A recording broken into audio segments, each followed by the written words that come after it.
All right, thank you, Ricky. Thank you, everyone, for coming. Brian, welcome up to the stage.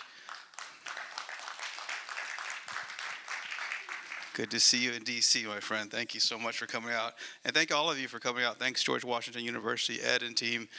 This is 4 or 5 years in the making, and it was really cool to hear the San Antonio connection. I think by design, we wanted to make sure to tie the two cities together, both D.C. and San Antonio. And I think once you kind of hear Brian's story and the journey they've been on, I think you'll like what will stick out is just the innovation and the passion to build from the ground up. And like the panel before there was really enlightening in terms of meeting people where they are, and there's probably no better person doing this or leading this across the nation, and just happens to be Brian Dillard, Chief Innovation Officer for the City of San Antonio. So once again, Brian, welcome. But Brian, before we get into discussion, I think your background is so interesting, right? Your title. So I was wondering if you could just share a little bit of how you got, or what you were doing before the office, and where you grew up a little bit. Yeah, absolutely. And can we get a round of applause for City of the Future, Z Prime? They do an amazing job of these events, and I'm always happy to attend and be a part of it. So thank you, Jason, and the whole team. So I am a third-generation Eastside San Antonio native. I grew up in an impoverished and historically disenfranchised area of town, and I went into the military in 2002. I did 10 years active duty. And moved back to San Antonio as quick as I could. When I got back, I realized a lot of the disparities that I grew up with were still in existence. And it didn't seem like we were doing the work we needed to be doing to move the needle. And that's not just the city or the county, that's our independent school districts, that's our community leaders, community partners. We just weren't working together or we weren't doing the work strategically. There's a lot of money being invested from federal levels, and we weren't seeing the results of it, because we were just kind of throwing money at problems rather than really investing strategically on how to solve them. So I had done a lot of community work when I got back. I was on a lot of boards and commissions. I applied for the city back in 2012 when I got out of the military. I applied for 13 positions. I got one interview and did not get hired, so I gave it up and went into the private sector. I've done cybersecurity for 15 years before I joined the city. In 2018, a smart city administrator position came open, and I applied for it, and I got it. 6 months after that, my predecessor, the chief innovation officer at the time, left to go to SAWS, our water systems, and I got to bump into the role I'm in now, which is the best job I've ever had. Before this, I never was able to say I love my job, and I absolutely love my job. Thank you for that fascinating introduction from community outreach, your time in the military, cybersecurity, now leading the innovation office. And that can mean a lot of things, but it's really unique. Probably that cities have an innovation team. So could you maybe break down what the innovation office does and what it looks like? Yeah, absolutely. I'll give a little bit of historical context. So Cheryl Scully, our former city manager, came into the city of San Antonio in 2007. And she really came in as a request of city leadership to change how our organization worked or didn't work at the time. There was a little bit of corruption, a lot of miscommunication, and not a lot of production coming out of the city at the time. So she came in from Phoenix. She was already a top-rated city manager in the U.S., and she just grew from there. So when she came in, she created the Office of Innovation and Reform. We no longer have the reform in our title, thank goodness. But it was really a task force that was underneath the budget office to go out and identify inefficiencies and effectiveness and start tackling those items on behalf of the city manager. Over the last 4 years, we have kind of changed what our office looks like. Our bread and butter is process improvement or performance excellence. So identifying those inefficiencies and ineffectiveness, but really teaming together with departments. We are no longer auditors. We are the ones that come in and work with you to identify the pain points and then work with you to identify solutions and execute on those. Of course, we have our Smart Cities team, and then we have our R&D team. We have a research and development team within the city of San Antonio as well, which is really exciting and brand new. Out of Smart Cities, our fourth program and last program is our digital inclusion team. As we started identifying what in the hell is Smart Cities back in 2018, 2019, we identified that if we're going to do a lot of cool stuff, we damn sure better make sure our residents has access to proper broadband connectivity. So we kicked off our digital inclusion team in 2019. Pandemic hit and became a priority, and then we invested a lot of money into that, and we're about to do some cool stuff in that arena in 2023 as well. It's kind of the makeup of our team. Wow, it's quite a bit. So you speak at a lot of conferences, you hear from a lot of vendors, you talk to a lot of other cities, but if you had to pinpoint one thing that really separates the San Antonio Innovation Office from other innovation teams across the city, what would that be? Man, you got a title sponsor, though. I'm kidding. Jeffrey hit it on the head. It's really that we're people-centered. When we came in, smart cities for our city and others was really kind of vendor-driven. We had a lot of vendors coming to us saying, look what Singapore is doing, you should do this cool shit. And it's like, all right, but how does that impact my residents? How does that really improve the services that I'm providing to the 1.7 million residents? We took that back. We actually did a vendor summit within the first 4 months of me being in the office, where we did kind of a reverse pitch. Instead of vendors, we go into your conference, we had them sit out in the crowd, and we had subject matter experts from our city departments and city partner organizations sit up on stage and say, these are our challenges. Now go back and figure out a solution and pitch those to us. Don't just pitch this boilerplate presentation program with 40 different smart city things that you think are cool. That's really where we've kind of changed our approach. And other cities have changed it too. We're not fairly unique in that, but I think we've done an amazing job in our smart cities team. I mean, Jeffrey, how long you been on the team now? 8 months. Came in and he knows the city damn near better than I do at this point, which is exciting. We do a great job hiring folks that are really focused in on how are we solving for the resident, not just how we start trying to do the next cool thing. Yeah, I think that last point there is probably something you'll hear as you talk to other folks in San Antonio, which is unique in the sense that, and Jeffrey might be an outlier in that a lot of the folks from the ground up that want to put the foundation, they grew up in this city, they've seen it change, they've seen the good, and they see the areas of improvement, and that was, so Z Prime being in Austin, that was like a magnet to say, hey, if we're going to do smart cities back in 2018, 2019, let's start with San Antonio because it just seems like there's a unique approach. But even more importantly, the people driving that change have been there from the start. You heard from Janie Gonzalez earlier as well, and that's another story, and you'll hear from others earlier. But Brian, going back to San Antonio and the city you grew up in, the city you love there, what are some of those key challenges? We've heard about that there's challenges, but what are some like specific examples you can share that are very unique to San Antonio? One of the big ones is economic segregation, and that hits on a bunch of different factors that we're addressing from our office, not just on smart cities. We're part of Bloomberg City Data Alliance.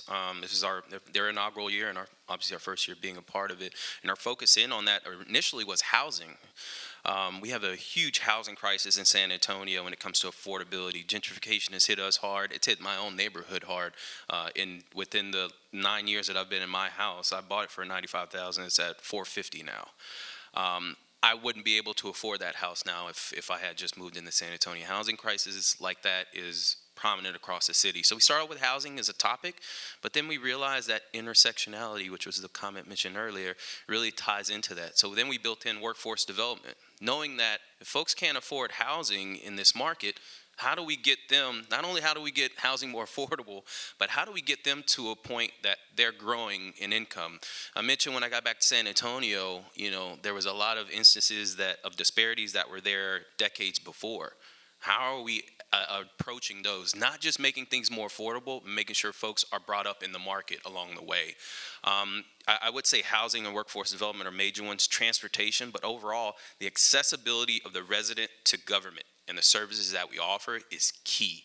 We can offer all the cool things in the world, all the things that benefit residents in the most important ways, but if they don't know that it's available or they don't have access to it due to limitations and barriers, then we haven't done our job.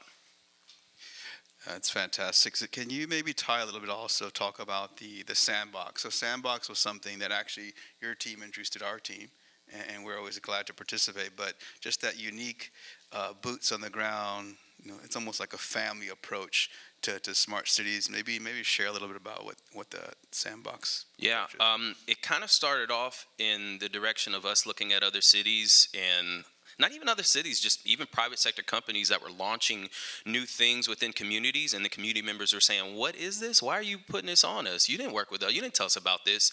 So Sandbox initially came off as an opportunity for us to invite residents, or actually go to them in their communities and talk to them about cool stuff that maybe 1, 5, 10 years down the road, autonomous vehicles, smart street lights, etc. Talk to them early on before they get a camera on their light post. That was really initial conversation. On that, we built in kind of an academic viewpoint of it. So making sure we're educating residents, adults, but also the kids. If we're really looking forward to kids being the leaders of our city as we move forward, they need to know what we're looking at. They need to be able to also provide input into that. So that's the third piece, is gathering insight from residents on what are your needs? What's your challenge day to day? And what can the city be doing as we look 5, 10 years in the future on solving that? Technology or not.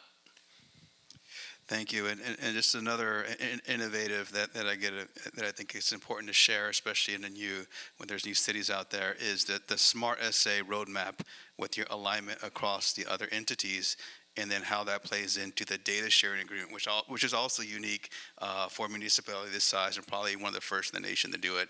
I think that's probably pretty relevant to the conversation. Yeah, absolutely. So we do have a data sharing agreement that is among 5 to 8 of our local organizations, including CPS, who Janie is on the board with, our water systems, our public transit system, local university. So this data sharing agreement was really intended to create some efficiencies and awareness of what are we doing. City government is good about working in silos, just within the organization itself, not to mention the partner organizations that we have to work with. We were trying to break that down. You think about like when your street gets torn up for construction from the city, and then maybe a water provider comes through in a month and tears it up again. How do we become more efficient and connected in sharing that information across the board? I would say when it comes to smart cities and the principles, it's really efficiency, accessibility, equity. There's a lot, and Jeffrey mentioned our roadmap's coming out in the spring. I got a sneak peek at it this morning, and it is amazing. I think it's really going to change the game, and you'll see that we've really built upon those principles of accessibility, meeting our residents where they are, making sure they understand the work that we're doing, and that they kind of get to dictate what we're doing. I mean, that's what we're there for in the first place. That's really the principles we're driving for our smart city approach. That's awesome. So I'm asking this question because I've heard Brian, one of the few folks I've seen do that, like call out vendors in public. But what are one of the most frustrating? And you kind of mentioned it, but what are those frustrating things that vendors do that it maybe offer this as a word of advice for how they can approach things differently? That because you've seen the pitches. I mean, you guys get contacted every day about the latest, greatest idea, the greatest analytics, whatever it might be, AI. I'm sure you're getting hit up, but what are those things that really drive you nuts from vendors? I'll say vendors have gotten better about it. But I think Lynn mentioned it on stage earlier. It's when they pitch me a solution and they don't know what the problem was. What are you solving for my residents? What are you solving for my region, at least? Who's the conversations you've had with community members? Don't come to me pitching me technology and you haven't talked to my customers. You have loads of money in your pockets. You got community engagement teams, you got PR marketing teams. Stop emailing me with solutions when you haven't talked to my customers, because if I hire you on, those are then your customers. I think that's one thing that's really driven where we're at. The city of San Antonio, we've taken a pivot. We have changed from going to consultants all the time and instead hiring on staff that knows how to do that work. You saw Jeffrey up here. I mean, I know Jeffrey, but I'm still impressed when I see him get up here and speak in the way that he does, and the passion that he has about connecting with residents and then building a framework around that. That's something that I wish vendors would do before they come to us, or at least do it while you're coming to us. Let me know when you're emailing me, hey, we've already started engaging with these residents in these areas. We have an equity atlas map. That thing is not new. That's been out there for 5 years now. I want to know, have you looked at that? Have you identified where the priority customers are with this solution that you're pitching? Those are the things that really kind of have annoyed me in the past. They don't annoy me as much anymore because we have skilled folks hired on our team now that are able to do that work in the stead of that. The second thing is the hype cycle, or the hype. That hype, like hyping things up because somebody else did it. I get it, and you want to pitch it, and I get folks pitching it to like council and mayor, and I got my mayor coming to me like, is this something we want? I'm like, no. So I have to say that. I have to do that because I have to protect the residents and the challenges that they face. I'm not there to lobby for the solution that may make your company more money because you've been pitching it across the board. I want to take a step back and say I have no animosity towards vendors or consultants or anything. We work very closely with them. We have great conversations with them.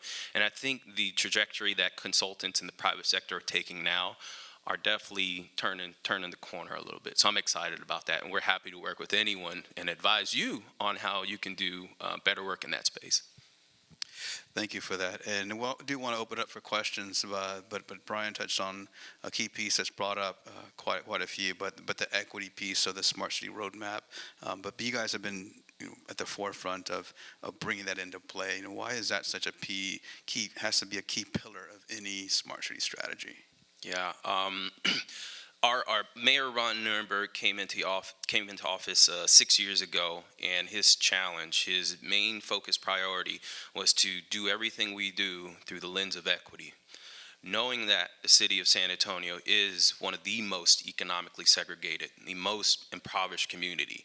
We've got disenfranchised communities throughout. We need to focus on that. That needs to be driving our budget. It needs to be driving the decisions we make every day, the way we approach communities. That has to be the thing. I mean, my background, obviously, I have a personal piece to it that drives that forward.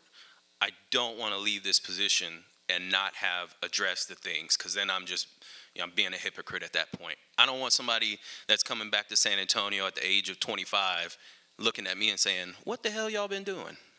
I don't want that to happen.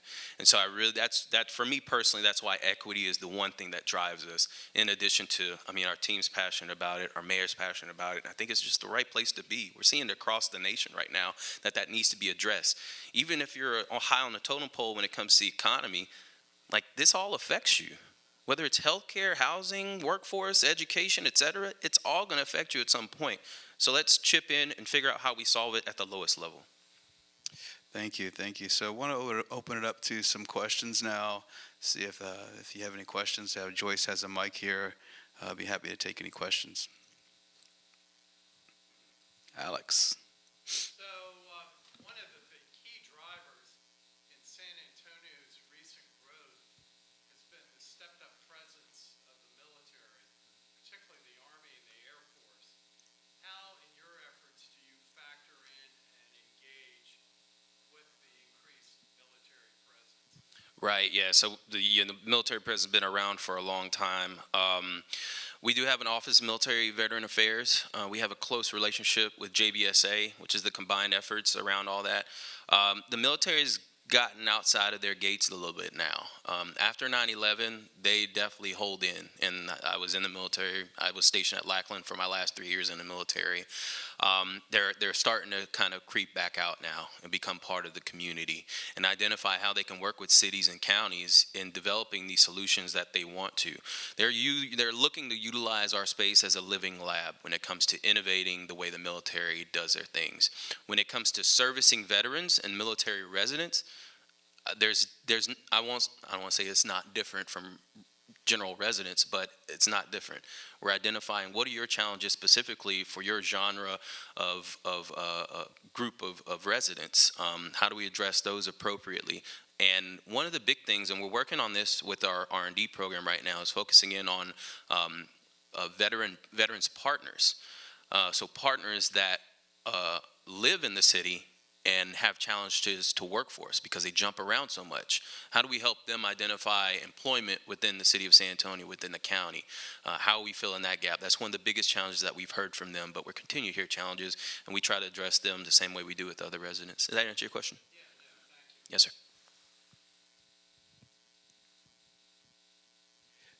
So what?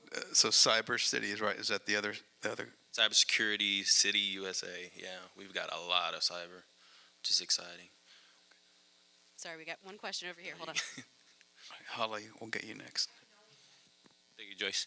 My name is Alan Garza. I'm with, on behalf of Evolution Solutions. We're a system integration and technology deployment out of San Antonio as well. So once we saw what Z Prime's doing and coming to DC, we just want to come and get involved and support our city, support our leaders, and support everybody that's doing an effort towards a smart city. But just to go back to the roadmap, I'm assuming that roadmaps are going to tell us the problems. Right. Can you tell us a little bit more of what we're expecting to see in that roadmap and how to best utilize this information, or what we should do with it, or how we can prepare ourselves to help with solutions? So that is the purpose of the roadmap. It is to push out to different audiences. So one, our city leadership, it's to provide a framework for how should we be making decisions on this, rather than, the city manager calling me up every time he gets a call or a challenge that kind of fits into this bucket, which this bucket impacts everything, or it can. It's guidance for them, it's guidance for our elected officials, but it's also guidance for residents and vendors. So I won't go into the challenges right now, but when we talk about accessibility, when we talk about the use of data, that's a big one. I'm still trying to get my budget department out of using 18 different spreadsheets. So utilization of data to really solve the problems of today. Transportation, housing. I mean, it kind of runs the gamut. You pick your topic, and it's going to fit within that framework. But yeah, I'll wait until the roadmap's finalized, because my bosses would kill me if I sat on the stage and started talking about it publicly. I usually try to wait until nobody wants to ask questions. So you seem passionate about this, which is wonderful, exciting. In your days up at night, how do you dream in an ideal world that a smart city in San Antonio would make disadvantaged communities look like? And I'm a power engineer on the grid, to give me something related to electricity and the grid. I guess affordability is a big one. So Kathy, amazing job. And I told Jeffrey, I was like, I kind of Googled the metaverse a little bit, but it felt so far away that I was like, all right, cool. And I did see the Lil Nas X concert as well. So I was like, all right, got it. That's cool. But it also puts me in the mind of affordability.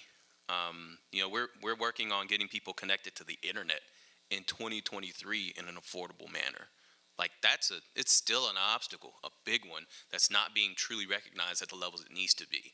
So when I see new technology coming in, when I see the buildup of things within our power grid that's going to cost more money and cause rates to go up because of the investment, my constant thought is, how in the hell are we going to pay for this? And that's a concern for me. Cool, I'll get a resident access to the internet, and then they've got access to the metaverse, but they need the device at that point. And then that device ages out. And so I think that's where we meet in the middle, where it's like, cool, we got to create things that are affordable and figure out that affordability, but we also have to understand we got to raise the income for folks to afford those things in the future. I think that's my biggest concern, is the affordability piece to all of this. How are we going to pay for it, and how are our residents going to pay for it?